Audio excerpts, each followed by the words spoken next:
Welcome to Bloom. Today we have an incredible show for you. We're going to be talking about how much of your dirty laundry is really okay to share. Hi, I'm Paula Wallace, president of Bloom in the Dark, and this is Ginny Priz, the single-handed serenity coach. Welcome to Bloom Today, where we talk about internal and external brokenness and how you can heal, so that you can use the fertilizer of your past to bloom today.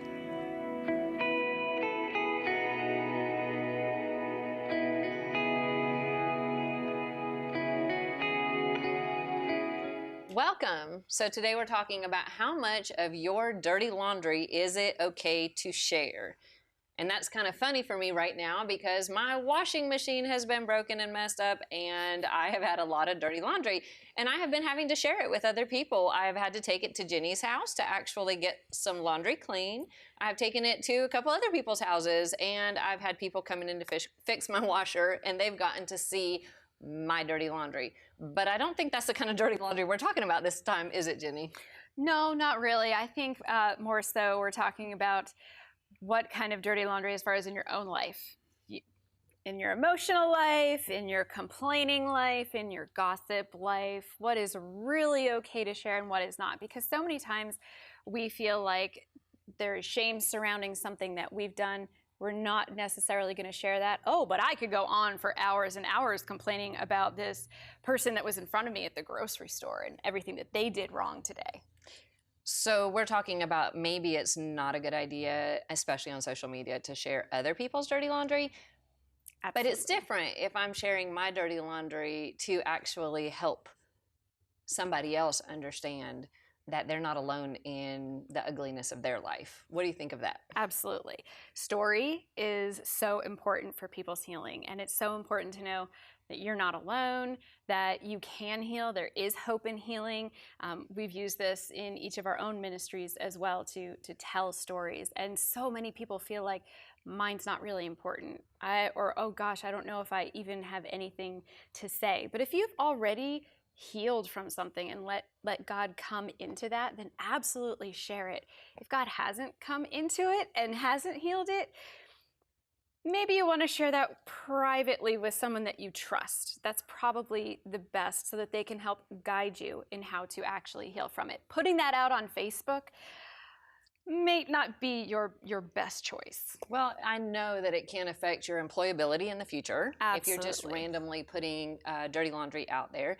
But I also know that one of the reasons we don't share our dirty laundry, even when we should, even when it would help other people, even when it's a testimony that can change other people's lives, is because we have shame, we have embarrassment, we have these feelings that come and bury us, and then we're not actually willing to share that brokenness that might actually let someone else know that they're not alone. Mm-hmm. And that there could be hope if you're in that place of having found healing. Mm-hmm. So how have you found hope out of somebody else's dirty laundry? Yeah. That just sounds so funny. How have I found hope? Well, I've actually found hope through some of your dirty laundry, knowing that you have gone through different kinds of brokenness and abuse, and especially with emotional abuse in the past. That has helped me to realize exactly what has happened in my life. And so I could put the dots together and know that if he's come through that situation and you've been healed, and I can be healed as well. Well, and I found out through somebody else who'd been through something very, very embarrassing involving their ex-husband that matched and mirrored a situation with my ex-husband. When she shared her dirty laundry with me, it gave me hope for the first time that somebody else had been through what I was going through. And if they had survived it and come out with beauty and grace afterwards because God had stepped in healing, that maybe I could come out of this similar situation with healing, with cleanliness, with clean laundry. Yes.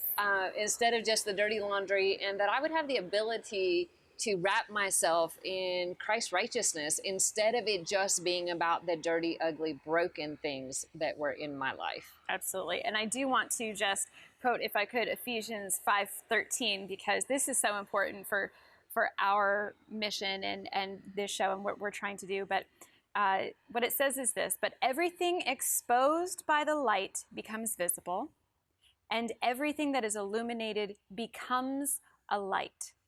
So by sharing those broken things and how we've healed and the dirt and the muck and the pain and the hurt and how we brought Jesus into that, he transforms it. As he transforms us as well. And instead of it just being another notch in the belt of Satan, it ends up to be this beautiful light shining out to those people who are still hurting, saying, we've found some healing. We've found something. Come and see what it is. Right, and I found out that when I realized that shame was actually something that Satan was putting on me, to try to bury me, to try to make me hide and run away and not reach out for healing, not be willing to admit the truth of what was going on inside, not to not face the brokenness that was inside of me or the victimization or abuse, then he could continue to break that, because you can get blackmailed by secrets. Absolutely. But if you have that secret come out as public knowledge, do you know that nobody can ever blackmail you about it again? Absolutely. They have lost their power over you. Right. Everybody already knows. So what do you blackmail them with? There's no reason to hide it at that point. And so when I realized that looking to God gave me the opportunity to separate myself from the shame, from the embarrassment, like Psalms 31:17 says, let me not be put to shame, Lord, for I have cried out unto you. And that's where getting out of the shame starts, is crying out unto God. But let the wicked be put to shame and be silent in the realm of the dead. And that's where I found out that actually separating myself as the victim from the person who had done the harm gave me the opportunity, physically separating emotionally from that damage, and recognizing that I wasn't the one that needed to carry that shame. Absolutely. Because that's what the enemy does. He comes in and he says, no, it's your fault. You're the one. Because here's how the enemy works. And he did this with Adam and Eve in the garden. What happened right after the fall? They hid. They hid from each other. They hid from God. And that's exactly what Satan wants to do in your life as well. He wants to tear you away from God, tear you away from the people around you, put you in a corner and say, there, you stay there. And don't come out of the corner, and that's where you belong, in the corner. You can't do any of God's work in that corner. You can't be a light if you are sitting in the corner hiding from the world. This is how he thinks. He wants to stop you from walking in your purpose that God absolutely has for your life. He has plans for your life. But if you can't see how that is operating and separating yourself from that shame, as Paula said, then Satan continues to have that hold over you, and he continues to stop you from working in God's kingdom. But here's what I know to be true about God and about his heart, is that God despises shame. That's the first thing. He despises shame. He's not standing in heaven saying, you should be ashamed of yourself. No. He's the one who's trying to say, I am here. I'm still here, reaching out to you. Even if you've chosen the wrong thing, I'm still here waiting to love you. Just turn around from out of your corner.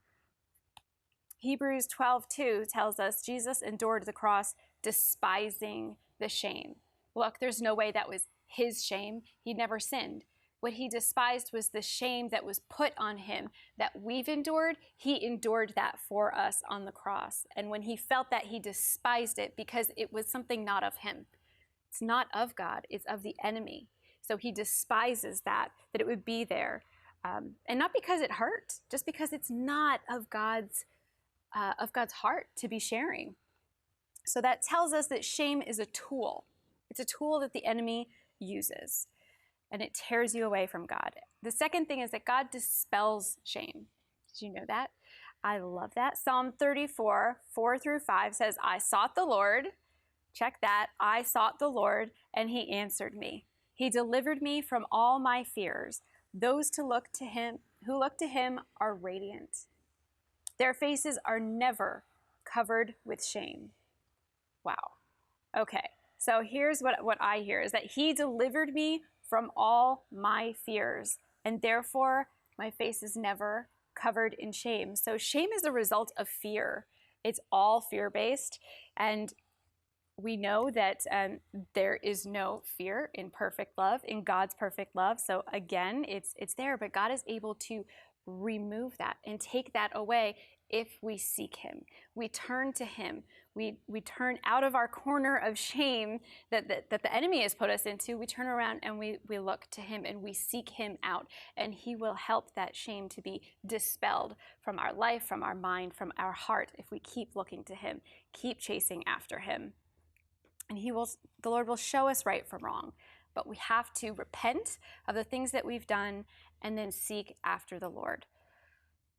The third is that God replaces shame. So he doesn't just dispel it and then leave this empty, blank, black hole for you to fill in whatever you want in there.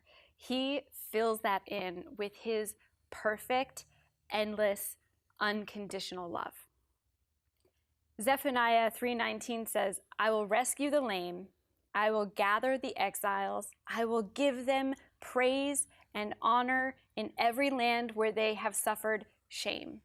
So in this verse, it's specifically saying, where you suffered shame, I'm going to give you praise and honor.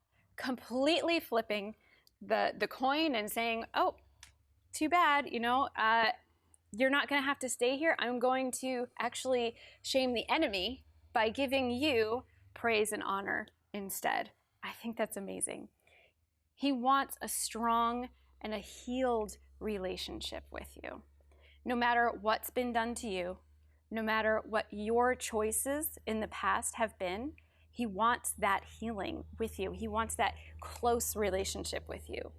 Heck, he came down here and he suffered day to day in this pain as Jesus, and then, of course, was sacrificed on the cross for that as well.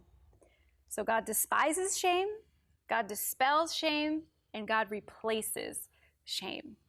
And if you want to dig into that a little bit more, visit us at Bloom Today TV. We have a coaching tool for you there so that you can learn just a little bit more. And everyone who downloads that tool also will be entered into this week's giveaway.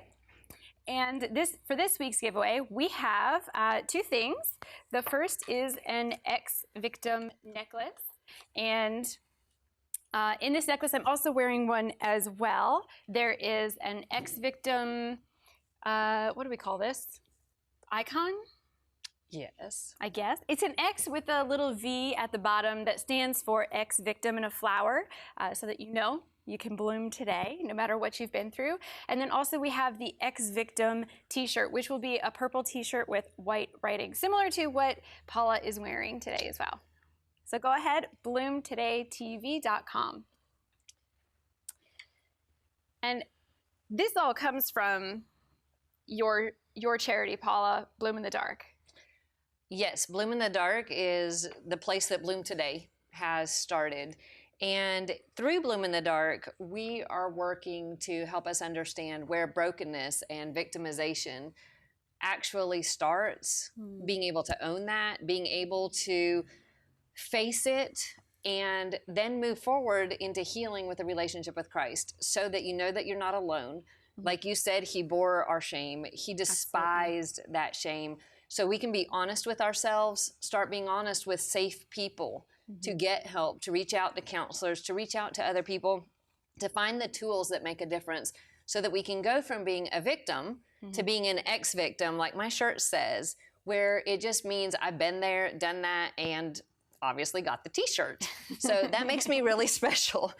But we want you to know that you're not alone and that there's hope. And we do that around the country through sharing books and sharing testimonies and handing out tools and speaking. And it's just a great way for us to let everybody know it's okay to air your dirty laundry when you're getting it out there to go into a washer and get it out clean. And then you can show people the before of victimization, the after of being an ex-victim, where the dirty laundry is always shown as it will then be clean. And we have to recognize that our laundry is dirty and we are a victim in order to understand that we need to put it in the washer. Otherwise, we'll just be walking around in denial in our dirty, dirty laundry. And it's a whole lot better and a lot less stinky to have clean laundry. Yes. It is a whole lot better to take our broken and dirty places to Christ and actually let his blood that washes and cleanses us and makes us whiter than snow, to actually have that be the most beautiful garments instead of the ugly, dirty laundry. Absolutely. Now, with the books, you gave away 6,000 of these just last year. We did, through prison ministries and shelters and halfway houses, recovery programs, counseling centers, and even to women in executive positions, because it's amazing when we're broken the way these stories are, all different types of brokenness and abuse. So many times we give up and decide to be a permanent victim, or we pretend we never were a victim and we try to overachieve and perform. Either way, we're not healthy and whole and really living in joy and peace and happiness that Christ has for us. So these are our stories where we're raw and real about the brokenness so that we can then share that hope and life and joy with you, so you realize you're not alone and there really is hope. Can you read from us the one of the reviews in there? Because I think there's one specifically at the end that talks about validating someone who finally realizes they're a victim. These stories are very moving and heartbreaking. They also offer the reader hope and inspiration. After finishing this book, I reflected on events in my own life which were influenced by the grace of God. It will make you think differently of yourself, of people who need help, and I hope you will share this book with them. It's beautifully written from the heart.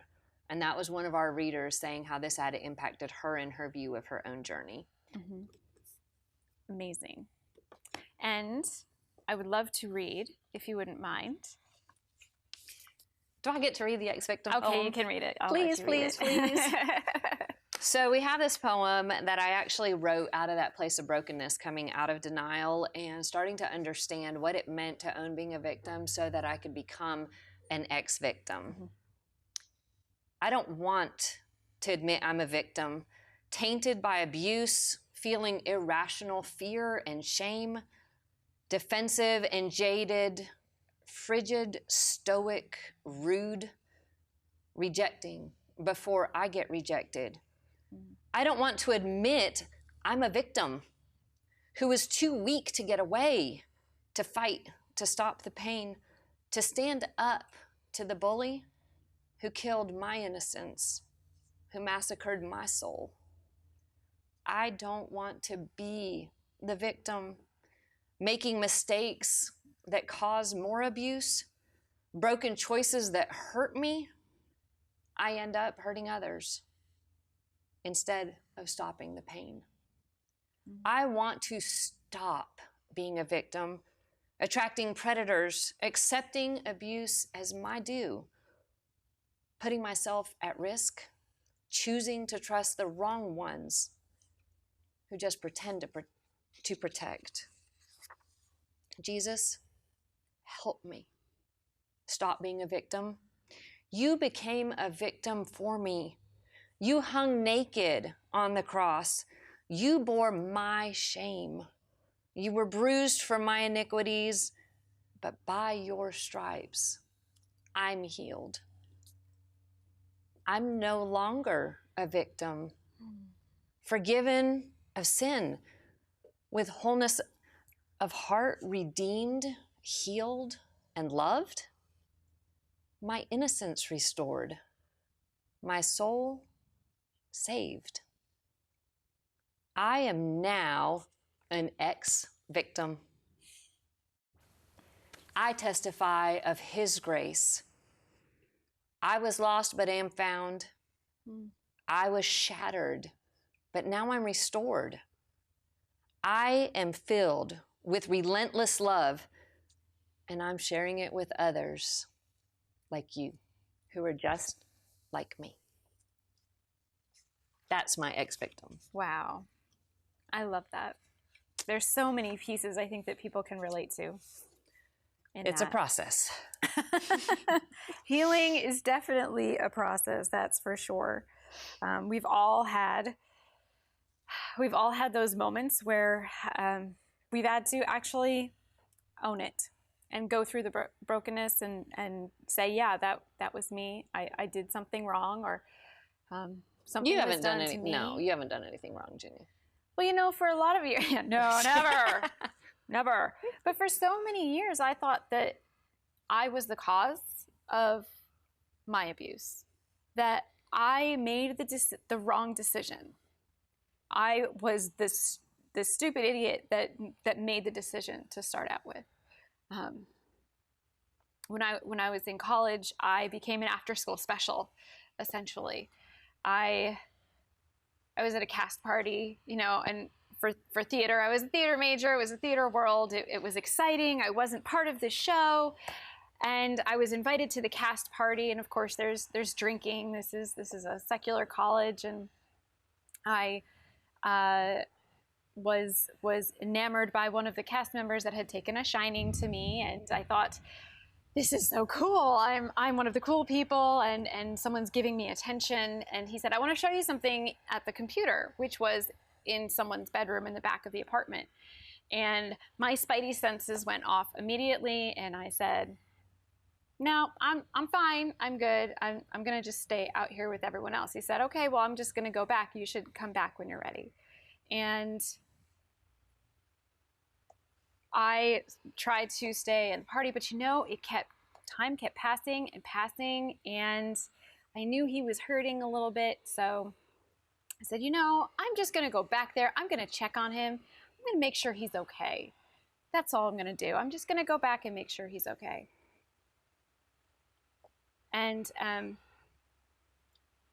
when I went back, and he said, oh, great, you're here. Let me show you on the computer. And so he had me facing the computer, and while I was paying attention to whatever it was, he turned around and locked the door, and then went ahead and pushed me down on the bed. Of course, as I've said before, I wasn't raped in this scenario, thank God, but I was held against my will for a period of time, and I was able to get away, and I did not even realize that the door was locked until someone told me later on that they actually tried to get into the room and found out it was locked, so that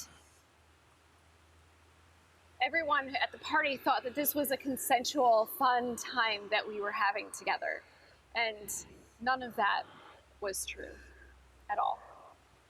And I had to endure completely random for me, I didn't know them, strangers coming up to me and making jokes and saying, oh yeah, ha ha, you guys together, that's so funny. At the same time, I could not go out at night by myself because I was terrified of what might happen to me, knowing logically that nothing was going to happen to me. It never happened to me out on the street before, but I just knew that something might happen, so I needed someone to walk with me every step of the way in the darkness. But I thought for so long that was my fault, because I made the decision to go back into that room. I was the one who became the after-school special. I was warned and warned and warned. But I still did it. It took me a long time to recognize that, maybe about eight years, a full decade, to recognize he made the choice. He made the choice to hurt me. He made the choice to put me in harm's way. It wasn't me. And it's not a happy story to tell, but it is one that I'm happy to share so that someone can understand. Guess what? It wasn't your choice that someone hurt you. No matter what choice you made, you didn't deserve someone hurting you. Thank you for sharing that, Ginny. I know how hard it is to share that, because I have my versions of that. I'm sure. I, at 5 years old, ended up getting stuck in a man's room, and I didn't know enough to run away. And so when he picked me up and put me on the bed and ended up brutally raping me, I didn't understand what was happening until it was too late. But I had not run away, and He told me if I screamed, he would hurt me worse. And so I couldn't scream. Paula, so you have this fantastic tattoo that says you were in this hurting place. So I can show it to you? But you've come out into this world where you are now an ex-victim, where you don't have to stay there anymore. Right. And so whether it's as a child or not, we get the chance to own the place that we've been. And in my case, I wanted my healing to be permanent. So I have this nice little XV, and the V is little, it's for victim. And the X is big because it's for being an ex-victim. And in fact, if you look, it makes a G because I go from being a victim to an ex-victim in God through Christ, which the X is the ichthyos for Christ, so that you can bloom. And I made this a permanent part of my life, my skin, my story, because I want to be able to share with everybody that I have owned where I've been.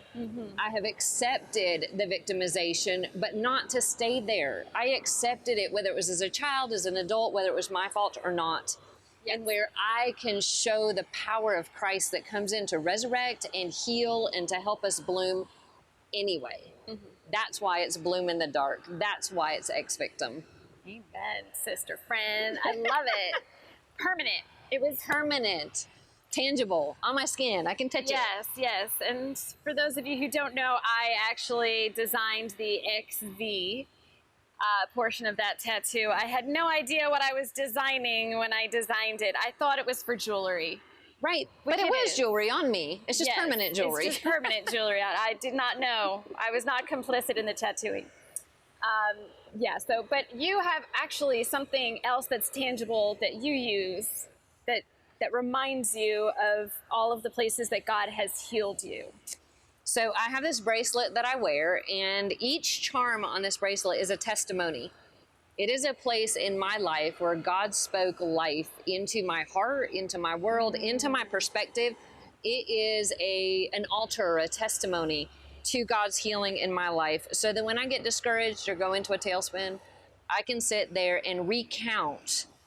This is what God said. This is where God healed. This is where God opened my eyes. This is where God changed my life. And I have that with me all the time. I do not take it off unless I've got to clean it or something, because it is my grounding, tangible reminder of both the brokenness and God's miraculous intervention in my life. That's amazing. That's your Ebenezer, right? Yes. That's the thing out here. I raised my Ebenezer, and that is that's my reminder, my rock. That is the reminder that I will never forget this lesson, ever. This beauty and this healing that He's brought into our life. So, our ex-victim of the week this week is... Who's it going to be? The anonymous author of the review. Yay! That was in the book. So congratulations to you. If that was yours, you are our ex-victim of the week. We love that. And thank you for sharing your heart, even with just your initials attached to something that is so beautiful and amazing. That you were touched and that you were changed by that is a testimony that other people can open their heart and receive these things as well. So thank you for joining us today. We hope we've given you some hope so that you know you're not alone. And it's all right to admit you are a victim and bloom today.